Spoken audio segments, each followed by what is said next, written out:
corações, através da Tua palavra, Senhor, porque aprendemos que a Sua palavra é alimento. Queremos sair daqui alimentados, Pai querido, para superar as dificuldades lá fora. Meu Deus, em nome de Jesus Cristo, faça o que lhe apraz neste lugar, meu Pai. Toma a boca do mensageiro, meu Pai querido, e envia um exército de anjos, ó Deus, para proteger o Teu servo contra toda investida do mal. Mas a Tua palavra já diz que nenhuma condenação há para quem está em Cristo Jesus. E a Tua igreja está firme no Senhor, está em Cristo Jesus. Pai Santo, por isso esperamos, meu Pai, o maná que o Senhor vai mandar fresquinho para nos alimentar e nós juntos glorificar o nome do Senhor nessa noite, Espírito em verdade. Amém, amado?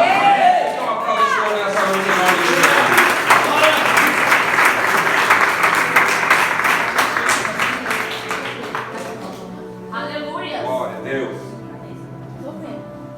Pastor da igreja, amém? Amém. Amém. Amém. Seu assento em nome de Jesus. Pega sua Bíblia e abre lá comigo o livro do profeta Jeremias, capítulo de número 1, a partir do verso de número 4. Livro do profeta Jeremias, capítulo de número 1, a partir do versículo de número 4. Nós vamos ler do 4 até o 12 e depois saltar para o verso de número 19. Glórias a Deus. Livro do profeta Jeremias, capítulo 1, a partir do verso de número 4. Quem encontrou, dá uma glória a Deus. Glória a Deus. Se alguém por acaso não tiver encontrado, acompanha aqui pelo Data Show. Diz assim, Jeremias capítulo 1, a partir do verso 4. Assim veio a minha palavra do Senhor, dizendo: antes que eu te formasse no ventre, eu te conheci, e antes que saísses da madre, te santifiquei, e as nações te dei por profeta. Então disse eu: ah, Senhor Jeová, eis que não sei falar, porque sou uma criança. Mas o Senhor me disse: não digas, eu sou uma criança, porque aonde quer que eu te enviar, irás, e tudo quanto te mandar, dirás. Não temas diante deles, porque eu sou contigo para te livrar, diz o Senhor. E estendeu o Senhor a mão e tocou-me na boca, e disse-me o Senhor: eis que ponho as minhas palavras na tua boca. Olha, ponho-te neste dia sobre as nações e sobre os reinos, para arrancares e para derribares, e para destruíres e para arruinares, e também para edificares e para plantares. Ainda veio a minha palavra do Senhor, dizendo: que é que vês, Jeremias? E eu disse: vejo uma vara de amendoeira. E disse-me o Senhor: viste bem, porque eu velo sobre a minha palavra para a cumprir. Agora você salta do verso 12 e vai para o último verso, o derradeiro verso do capítulo 1, o verso 19, que diz assim, verso 19: e pelejarão contra ti, mas não prevalecerão contra ti, porque eu sou contigo, diz o Senhor, para te livrar. Amém? Pode dar glória a Deus por essa palavra? Glória a Deus. Suas mãos livres, dá uma salva de palmas ao Senhor por essa palavra. Aplauda ao Senhor.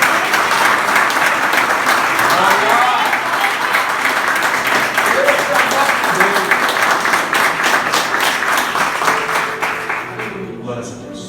Quando o Senhor me trouxe essa passagem sobre o livro do profeta Jeremias, eu sei que é uma palavra muito conhecida de muitos de nós que já estamos na igreja há bastante tempo, já ouvimos muito sobre a vida desse profeta, que é um dos mais importantes profetas da Bíblia Sagrada, um dos profetas maiores do Antigo Testamento, e é um profeta que a obra dele é muito interessante, porque ao contrário dos outros profetas que falam apenas da palavra, alguns aparecem, apenas abrem a boca e entregam uma mensagem. Jeremias era alguém que compartilhava coisas da sua vida. Era alguém que era muito intenso nos seus sentimentos, nos seus pensamentos, e ele deixa transparecer muito isso durante as suas pregações, durante as suas mensagens, e ele abre muitos detalhes da sua própria vida para mostrar para as pessoas que estavam ouvindo que da mesma maneira como as pessoas sofriam, ele também sofria. Da mesma maneira como os outros choravam e se entristeciam, ele também da mesma forma. E quando eu vejo a vida de Jeremias, eu acho isso muito bonito. Porque tem pessoas que acham que porque são servos de Deus e cantam, ou pregam, ou têm um determinado cargo, são pastores, evangelistas, profetas, missionários, a pessoa se coloca em uma posição acima dos outros, como se ele não fosse quase um ser humano, como se fosse um super-homem, uma super-mulher. E Jeremias não, ele se humanizava, ele mostrava para as pessoas que ele era um ser humano, um homem de carne e osso, um homem que sentia as dores, que sentia dificuldades, que enfrentava problemas, que vivia dias maus, mas também que sabia comemorar as vitórias que Deus tinha para a sua vida. E Jeremias, nessa sua trajetória,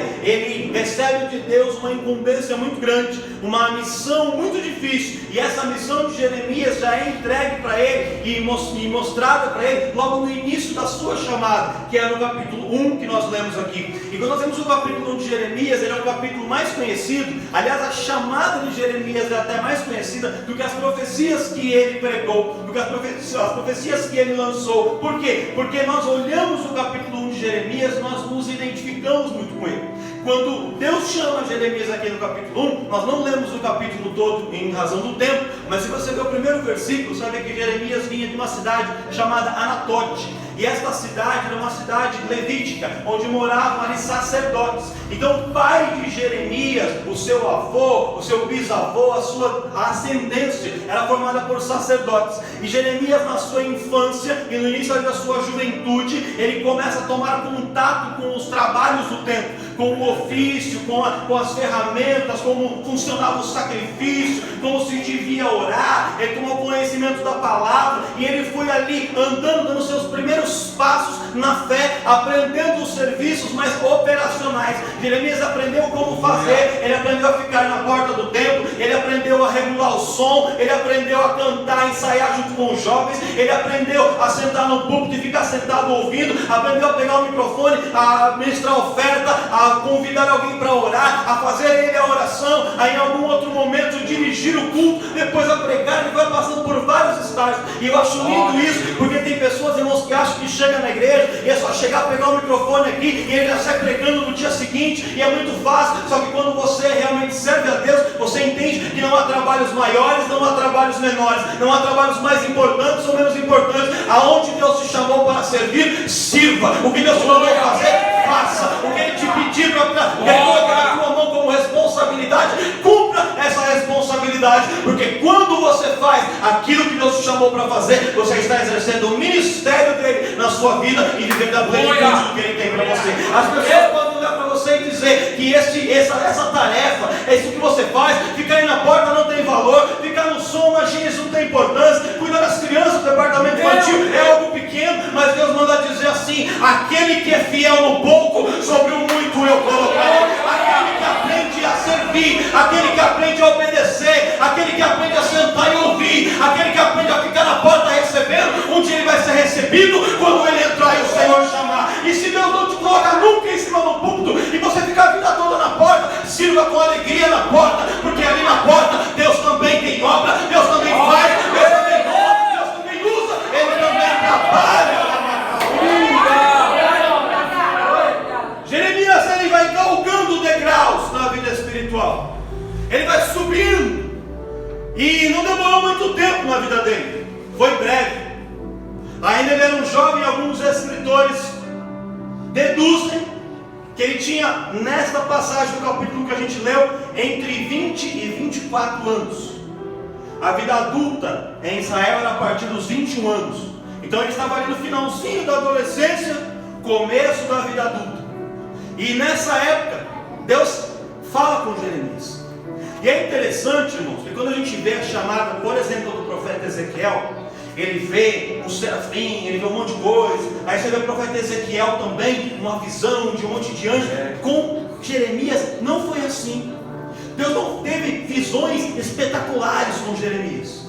Ele teve visões, mas foi algo muito mais simples. Mas Jeremias, recebeu a palavra do Senhor falando com ele. E quando o presbítero Eduardo me chamou aqui para poder tomar lugar ao púlpito, ele falou assim: a gente vai ouvir a palavra, porque a palavra é o que nos alimenta. E essa é a grande verdade, irmãos. Tem pessoa que acha que o culto só é bom quando aparece um anjo, uma bola de fogo, e alguém rodopia, sapateia. Irmão, isso é gostoso, isso é legal, mas não é disso que o cristão vive. Tem pessoa que entra na igreja, aí ele vem e ouve a palavra, aí se ninguém der uma profecia, uma revelação para ele vai embora triste, ela vai embora bicuda, porque olha, Deus falou com o irmão e não falou comigo, irmão. Quando a palavra é aberta, Deus já está falando com você. Quando o louvor é cantado, Deus já está falando com você, e você tem que aprender a ouvir a voz de Deus, porque Ele se manifesta e Ele fala de muitas maneiras e de muitas formas. E às vezes a gente acha que tem que ter toda uma pirotecnia, efeitos especiais, luzes, e não é dessa maneira, não é assim que funciona. Aliás, irmãos, eu vou te dizer mais, já contei essa história uma vez, por causa do tempo não consigo entrar em detalhes, mas tem uma história que conta que tinha 3 irmãs orando, e a primeira irmã, quando ela orava, ela simplesmente ali dobrava o joelho, e ela orava, e o Senhor mandava um anjo descia, abraçava ela, e passava a mão no cabelo dela, e pegou ela no colo, colocou ela na cama para deitar e dormir. Aí a segunda irmã estava orando, o anjo foi até ela, apenas chegou, deu um tapinha assim no ombro dela, e ela continuou orando. A terceira irmã começou a orar, e o anjo apenas parou do lado, observou, não falou nada, foi embora. Aí naquela visão, Deus perguntava assim para o homem que tinha visto, falou assim: ô querido, o que você entendeu dessa visão? E o homem dizia assim: eu acho que o Senhor deve amar muito essa primeira mulher, porque o anjo abraçou ela, e acarinhou ela, e colocou ela na cama. A segunda o Senhor deve amar também bastante, mas talvez ela tenha feito alguma coisa, e o Senhor está um pouquinho chateado. Agora a terceira, talvez nem seja crente, porque o Senhor nem olhou, nem tocou nela, só ficou olhando de longe. Então você entendeu tudo errado. A primeira mulher é uma crente fraca, que se não pegar no colinho, não fazer carinho, não ficar abraçando, ela cai na fé, ela se despedaça. Se não manda mensagem para ela vir para o culto, ela não vem, porque precisa de alguém dar carona, chamar, trazer. A segunda já está um pouco mais forte, às vezes ela oscila, às vezes ela tropeça, mas no geral ela vai bem. A terceira não precisa nada, não precisa tocar, não precisa falar, não precisa televisão. Ela é firme, ela é firme, ela é firme, ela é forte.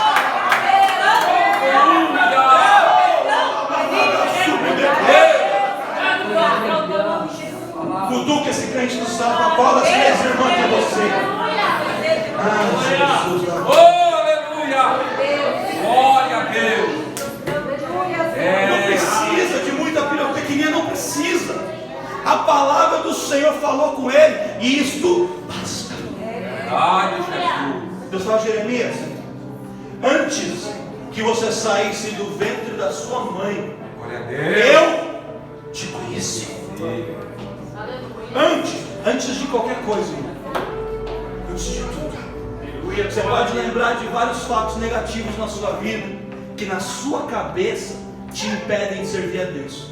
Ah, eu não posso, porque eu já fiz isso, porque eu já fiz aquilo, porque eu já andei em pecado, porque eu já falei mal dos outros, porque eu fiz fofoca, porque eu adulterei. Você pode achar um monte de motivo, mas sabe o que Deus fala? Antes de qualquer coisa acontecer, antes de tudo isso, antes dos seus acertos e antes dos seus erros, antes de tudo, Ele já havia escolhido a sua vida para o propósito.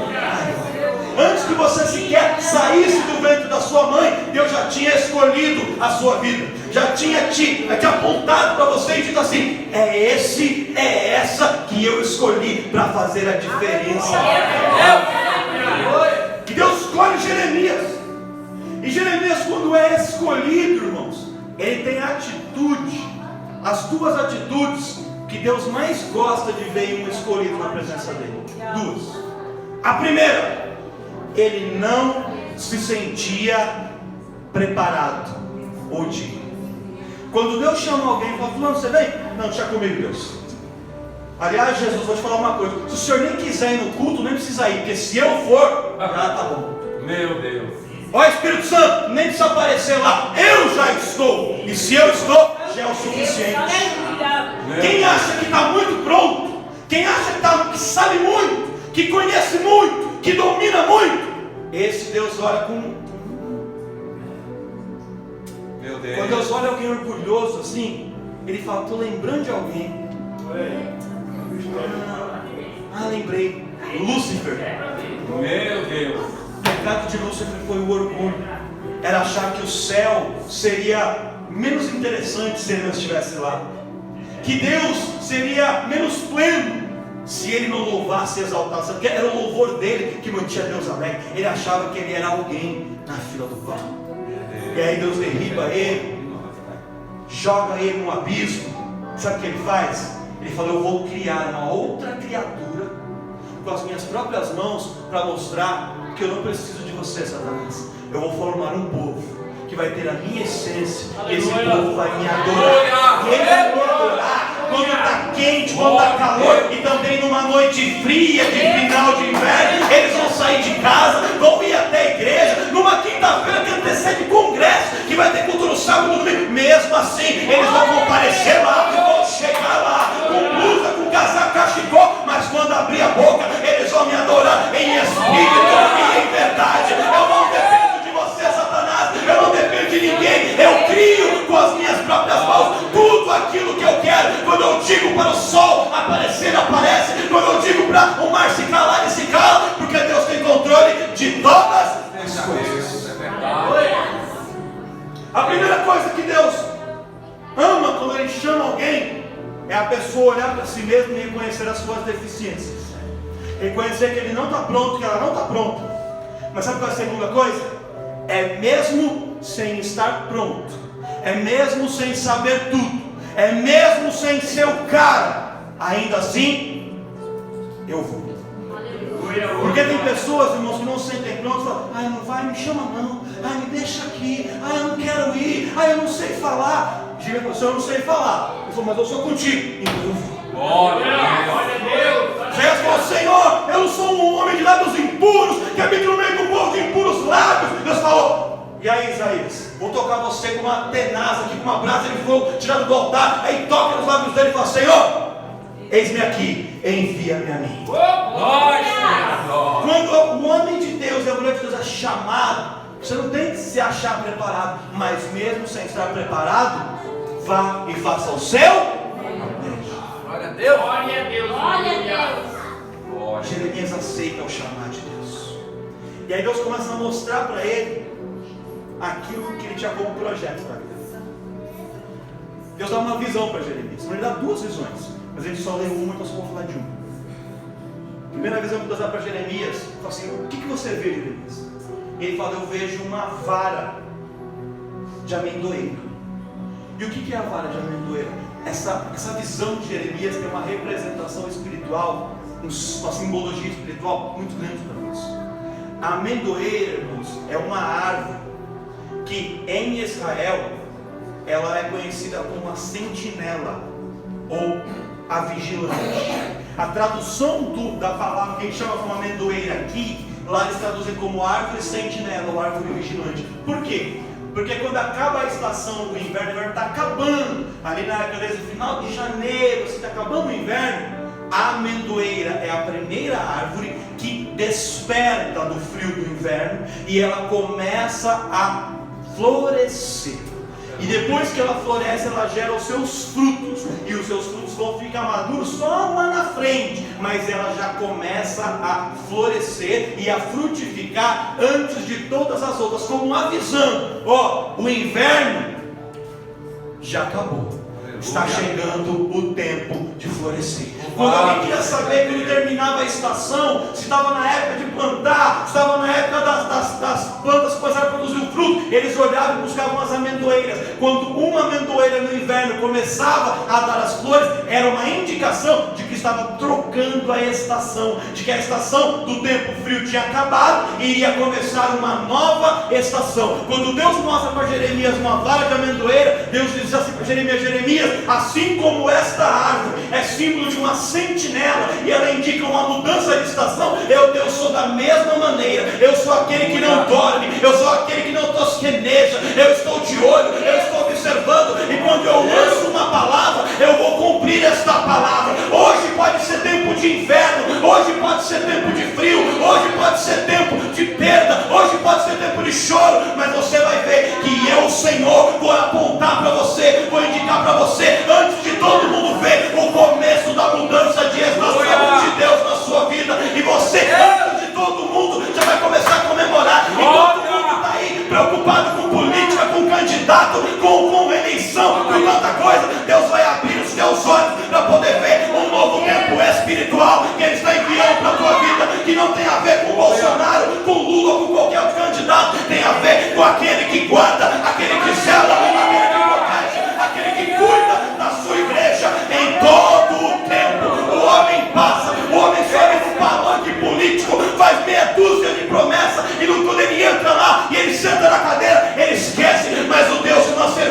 quando Ele promete, Ele vela pela sua palavra para cumprir.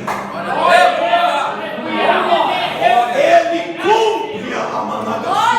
Ele vigia a sua palavra para que a sua palavra tenha cumprimento.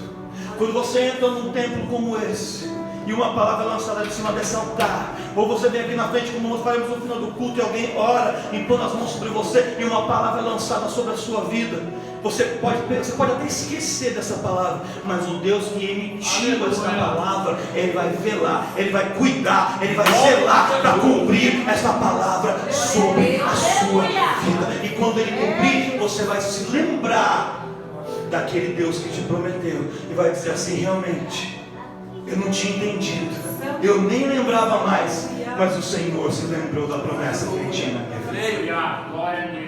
Deus tinha uma promessa para Israel. A promessa para Israel é que, num primeiro momento, eles seriam levados cativos para a Babilônia. Iriam sofrer por 70 anos na Babilônia. Só que depois de 70 anos, Deus os libertaria e traria eles de volta para Jerusalém. E ali eles iam retomar uma vida com Deus.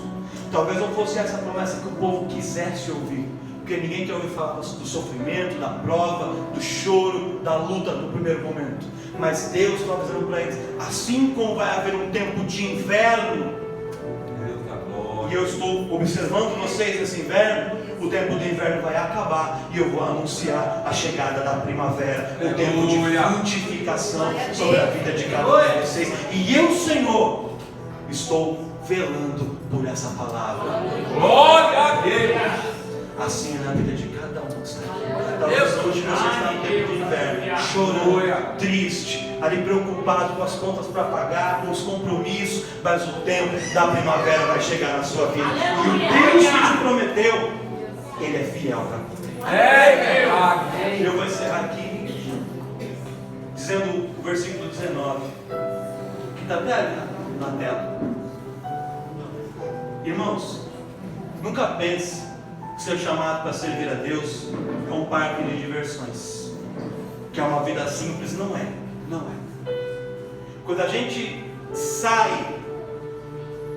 de uma posição de inércia, da nossa zona de conforto, nos colocamos à disposição de Deus para fazer aquilo que Ele nos chamou para fazer, qualquer que seja a missão, as pessoas começam a se levantar.